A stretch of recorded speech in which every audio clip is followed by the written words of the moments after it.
Hello viewers, நாங்களோட Lakshmi. நீங்கள் பார்த்துருக்காது 0 லக்ஷ்மி. எல்லா பக்கமும் இருக்குது, ஆனால் இங்கே இல்லை அப்படின்ட்டு எனக்கு ஒரு விஷயம் தோணுச்சு. அது ப்ரமோலையும் சரி, சீன் வைஸும் அதை பற்றி தெரிஞ்சுக்கிட்டதும் நான் தோணுன விஷயம். எஸ், எல்லா சீரியல்லையுமே தீபாவளி செலிப்ரேஷன் கொண்டு வராங்க. தீபாவளி முடிஞ்சாலும் இந்த இடத்துல பார்த்தீங்கன்னா சிறகடி காசையில் சூப்பராக சொல்லியிருக்காங்க. ஸோ அங்கே வந்து வீட்டில் இஷ்யூஸ்லாம் இருந்துச்சு, அந்த பாம்பு அந்த சீன் அதுக்கு ரிலேட்டடாக இருக்கும்போது தீபாவளிக்கு அங்கே போகலாம் அப்படிங்கிற மாதிரி ஒரு டாக்ஸ் வரும். ஸோ அதுலேயும் ஒரு ட்விஸ்ட்டு வச்சுருக்காங்க, ரொம்பவே முக்கியமான ஒரு ட்விஸ்ட்டு. அதை பற்றி நான் 0% பேசுகிறேன். நிச்சயமாக தீபாவளி செலிப்ரேஷன் சிம்பிளாக முடிக்காமல் அதோட ட்விஸ்ட்டும் வச்சுருக்காங்க. செமங்க. அதுதான் சிறகடி காசையோட ப்ளஸ். ஏன்னா தீபாவளி செலிப்ரேஷன் தானே, அங்கே என்ன இருக்க போகுது அப்படிங்கும்போது அதில் ஒரு ட்விஸ்ட் வச்சுருக்காங்க. அதுலேயும் யாரை வச்சா அடிக்க முடியுமோ அங்கே தான் அடிச்சிருக்காங்க. ரோஹிணி வச்சு ட்விஸ்ட்டு. ஓகேவா, நான் 0% பேசுகிறேன். அதே மாதிரியே பார்த்தீங்கன்னா ஐயனார் துணை இங்கேயுமே தீபாவளி செலிப்ரேஷன் உண்மையாலுமே இங்கே வந்து எப்படி சொல்கிறதுனா, நிலா சோழன் இவங்களுடைய அந்த பாண்டிங்காகவே அந்த தீபாவளி செலிப்ரேஷன் பார்ப்போம் இல்லையா. ஸோ புதுசாக அவங்களுக்குள்ள ஒரு காதல் வர மாதிரி இது மாதிரி இருக்கும்போது ரொம்ப ஸ்பெஷலாக இருக்கும். ஸோ கண்டிப்பாக ஒரு பியூட்டிஃபுல்லான ட்ராக்காக இருக்குது. ஸோ கண்டிப்பாக அவங்களுக்கும் டிஆர்பி ஹையஸ்ட்டாக வரும். ஆல்ரெடியே நாங்கள் தீபாவளி செலிப்ரேஷன் தீபாவளி முடிஞ்ச உடனே முடிச்சிட்டோம் அப்படின்ட்டு சின்ன மருமகளும் கொடுத்துருந்தாங்க.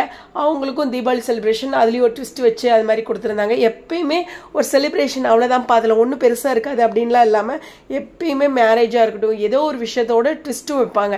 அப்போ தான் அந்த செலிப்ரேஷனோ இல்லை அந்த மேரேஜ் ரிலேட்டடான விஷயம் இன்னும் ஒரு ஹை வோல்டேஜ் இருக்கும். ஏன்னா நிறையா எஃபர்ட் எடுத்திருப்பாங்க. இப்படி எல்லா சீரியல்லையும் இருக்குது, நம்ம சீரியல் இல்லையே அப்படிங்கிற மாதிரி எனக்கும் தோணுச்சு தான். ஸோ இந்த இடத்துல பார்த்தீங்கன்னா மகாநதியில் மட்டும் நான் இதே மாதிரியான செலிப்ரேஷன் மற்ற சீரியல்ஸ்லாம் சொல்லியிருப்பேன். ஆனால் மகாநதியில் மட்டும் எதுவுமே கொடுக்க மாட்டேங்கிறாங்களே அப்படிங்கிறதா. பரவாயில்லைங்க, எங்களுக்கு விக்கா இருக்கிறதே செலிப்ரேஷன் தான், அவங்களோட ரீயூனியனே செலிப்ரேஷன் தான். அங்கே இப்போ வளைகாப்பு மாதிரி 5வது மாதத்துக்கு ஒரு விஷயம் வச்சுருக்கீங்களே, அதில் அவங்க 2 பேரும் ஒருத்தருக்கு ஒருத்தர் பார்த்தாங்களே, அதுவே செலிப்ரேஷன் தான் அப்படின்னு எங்களுக்கு நாங்களே ஆறுதல் படுத்திக்கிட்டாலும் ரியல் செலிப்ரேஷனுங்கிறது அந்த பட்டாசு தீபாவளி பண்டிகை அப்படிங்கிற ஒரு ஃப்ளேவர் இருக்குது. அது இங்கேயும் வந்துச்சுன்னா சந்தோஷம்தான். இருந்தாலும் இருக்கிறத என்ஜாய் பண்ணுவோம். பட் இந்த அப்கமிங்கில் ஷூட்டிங் எடுக்கிறாங்களே, அது மாதிரி ஏதாச்சும் செய்யலாம் இல்லைப்பா, நீங்களும் எதுவும் செலிப்ரேஷனும் கொடுக்க மாட்டேங்கிறீங்களே அப்படிங்கிறதான். ஆனால் இங்கே மகாநதியை பொறுத்தவரையிலும் பார்த்தீங்கன்னா எஸ், அவங்களுடைய பர்த்டேக்கு ரிலேட்டடாக இம்பார்ட்டன்ட் பண்ணியிருக்காங்க கம்பேர்ட் டு அதர் சீரியல். எல்லாத்தையுமே நம்ம பேசணும்.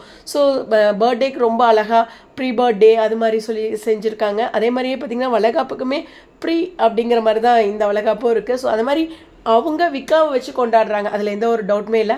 பட் இது மாதிரி பண்டிகைகளோடு ஒன்றி போகும்போது கொடுத்தா இன்னும் கொஞ்சம் நல்லா இருக்குமே அப்படின்னு தோணுதான். இப்போ எடுக்கக்கூடிய ஷூட்டில் கூட இதை ஆட் பண்ணலாமே அப்படிங்கிற ஒரு மைண்ட் வைஸோட. ஏன்னா எல்லா சீரியலும் இப்போ தான் கம்மிங் வீக்கில் தான் வருது இல்லையா.